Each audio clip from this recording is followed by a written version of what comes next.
నెలకి 26,000 జీతం తీసుకునే ఒక ఆర్టీఓ కానిస్టేబుల్ ఎంత అవినీతి చేయగలుగుతారు అనుకుంటారు మీరు? సరే, నేను ఆప్షన్స్ ఇస్తాం. ఆప్షన్ ఏ 10 కోట్లు, ఆప్షన్ బి 100 కోట్లు, ఆప్షన్ సి 500 కోట్లు, ఆప్షన్ డి 1000 కోట్లు.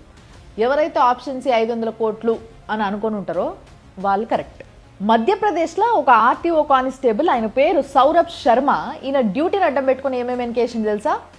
చెప్తారు ఒక నిమిషం. 52 kgs gold, 234 kgs silver, 15 crores cash, దుబాయ్లో 150 crores విలువ చేసే విల్లా, మధ్యప్రదేశ్లో కొన్ని ఎకరాల భూములు, 6 కోట్ల ఫిక్స్డ్ డిపాజిట్లు, చేపల చెరువులు, 2,20,00,000 విలువ చేసే లగ్జరీ వెహికల్స్.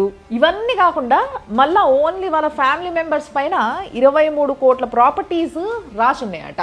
అంటే దాదాపుగా 500 నుంచి 600 కోట్ల అవినీతి చేసిండు అన్నట్టు.